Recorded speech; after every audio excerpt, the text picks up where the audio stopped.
Hi, Elizabeth. Hello. Nice to see you again. Nice to see you. How are you doing these days? I'm good. Okay. So just before we begin,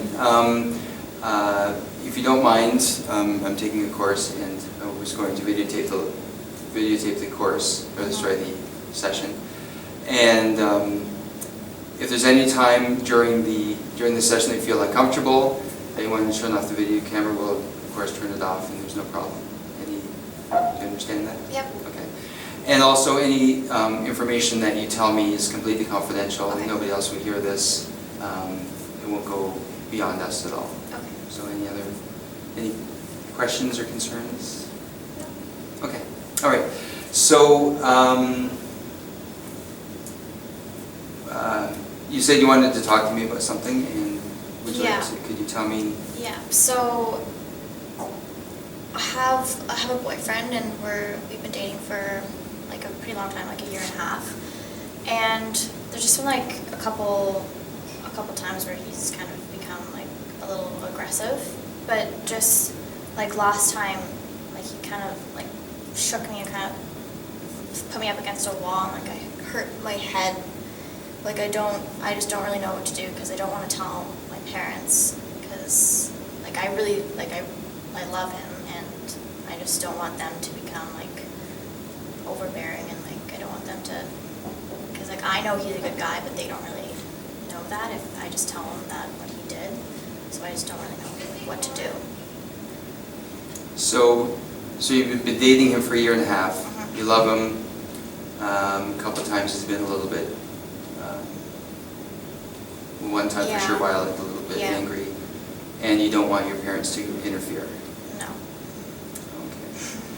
So, just a little bit more background. So, how, when you first started dating, how did he treat you? Like, how did you feel while you were dating?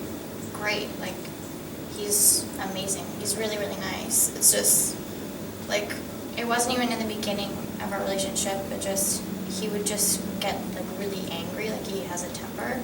So I would just, like, say things. And, like, I shouldn't have said them, obviously. Like, obviously, I know if he gets that way, but he would just get really, really angry and, like, scream at me, and then I didn't really think it was a problem because, like I shouldn't have said those things anyways. So, but then he kind of got violent, and so I just don't know I don't know who to tell, if I should tell my parents or... So what are you feeling about, like, are you having doubts about the relationship, or Well, he's... With the violence now? Well, he's always, like, whenever he does this, like, whenever he's gone really, really mad or something, I mean, he showed up to my door with, like, a dozen roses. Like, he knows he's done something wrong, and, like, he's very apologetic. And that's kind of, like, why, like, I don't know, he just made a mistake. Like, I don't know how I should be feeling about it, like.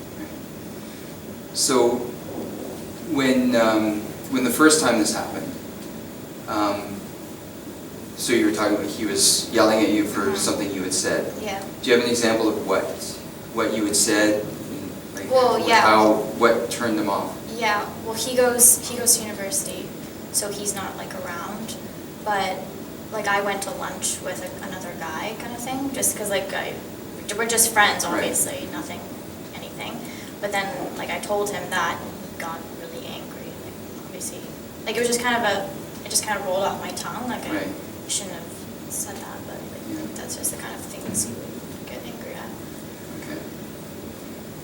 So when you were so before that, was there any, like before this angry moment, was there any like how was he treating you before that? I don't know, like fine. Yeah. Yeah. Okay, and then after he yelled at you, what did?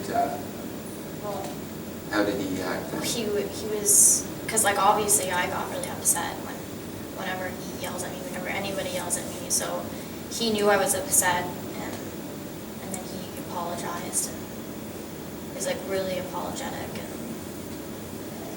And how did that make you feel then? Back to normal. Well, I don't know. made me feel like I was the one who kind of, I don't know, like, I shouldn't have said what I said. But, I mean, I know he probably shouldn't flip out on me like that, but then again, like, it's two ways kind of thing, like, Yeah, it relationships. like, I forgave him, obviously, because we're Right. still dating. Yeah.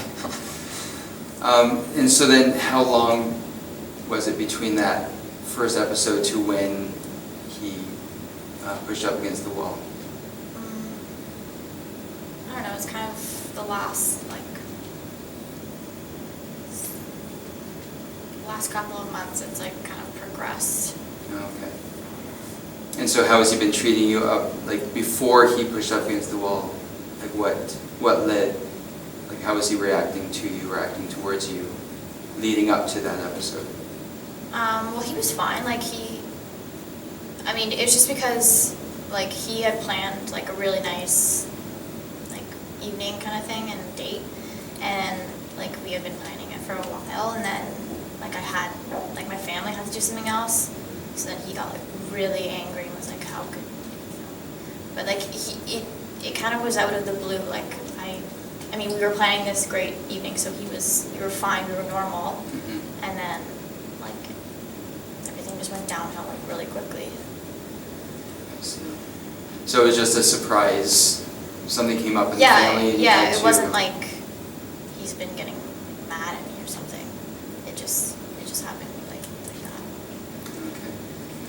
And so, and then after he hurt you, like pushed up against the wall and hurt you, how did he act towards you then? Super apologetic. That was the dozen roses. Oh, that was the dozen. Yeah, Okay. like he came to my door with like Right. roses and apologized and stuff. I see. Now, did you get your head checked out? I mean, that's important too. Like, Well, are you, yeah, not really, but I'm fine. I'm good. Like it You wasn't. haven't been No. dizzy vision or anything No. like that? I know a bit about concussions. Okay, so you might want to be careful about I that. think I'm good. Okay. Now I'm just a little concerned about what you're telling me. To me, in my limited clinical experience, that sounds like the cycle of violence. Have you heard of that before? No. Generally, quite coincidentally, I have a graphic here, which indicates that there's always a calm phase in the relationship, and then tension builds and tension builds, and then there's some sort of violent act. And then after the act, the person who does the abuse is very apologetic, and the victim then takes the person back, and things go back to normal. There's that honeymoon phase again, and everything's fine, and then things happen again. And it's a really tough cycle to break out of. So I mean, from my standpoint, I'm just concerned for your safety. If the first episode he was yelling at you, and the second episode he's hitting, like pushing up against a wall, I'm just concerned for you what a potential third episode might bring about. So anyways, I just wanted you to be aware of this, just in case you see a pattern recurring and developing. Yeah. So you came to me with, you don't know what to do about, what's your main concern about this situation now? Like, I know you said you didn't want to tell your parents. Are you concerned about hurting his feelings? So what's your... Well, yeah, like he's, like we're in love. Like I don't want to, it would be weird to, like just break up with him, like when he has, I mean like the honeymoon, I guess, or whatever. Like it's, like that's great. Like that's, to me it seems like a really good relationship. But just because like he kind of makes mistakes sometimes, like it just, I don't know if I should, like if we should try to like fix the problem. I don't know how to fix it without like breaking up with him. I don't know what to do, and I don't want to tell my parents obviously, because like I told you, they would just be like, well, you have to break up with him. Yeah. So now what are your strengths, your inner strengths in terms of a relationship with him, things that make you strong and things that you could draw from? Well, like I'm nice, like I forgive him, so I'm forgiving. patient. Just do well in school, I guess.